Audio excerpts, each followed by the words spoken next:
বোকা জামাই একা শ্বশুর বাড়ি এসে পায়েসকে জাউঘাটা মনে করে শাশুড়ির সাথে কি কাণ্ড করলো দেখুন। যা বাবা, জামাইয়ের জন্য শাশুড়ি মা জাউ রান্না করেছে। ছোটবেলা দিয়ে জাউঘাটা খেয়ে খেয়ে আর ভাল লাগে না। কি হলো জামাই, খেয়ে নাও। না, খাবো না, খিদে নেই। ওরকম বললে হয় বাবা, অল্প একটু মুখে নাও। ঠিক আছে শাশুড়ি মা, আমি অল্প একটু মুখে দিচ্ছি। হ্যাঁ, এ তো জাউঘাটা না। আমার মা তো শুধু নুন দিয়ে জাউ রান্না করে। এটা পায়েস, চিনি দিয়েছে, দুধ দিয়েছে। বলছি শাশুড়ি মা, আজ আমি রান্নাঘরে শোবো। কেন বাবা, খাট আছে তো, খাটে গিয়ে ঘুমো। না, আমার খাটে শুতে ভালো লাগে না, আমার রান্নাঘরে শুতে ভালো লাগে। ঠিক আছে বাবা, তোমার যেখানে ভালো লাগে শুয়ে পড়ো। দেখি পায়েসটা। ঠিক আছে।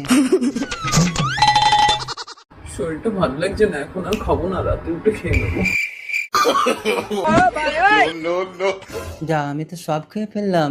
ও বাবা গো, হাগা লেগেছে, এবার কি করব? এক কাজ করি, এই হাঁড়ির মধ্যে হেগে রাখি, তাহলে শাশুড়ি মা বুঝতে পারবে না, সকালে ভাব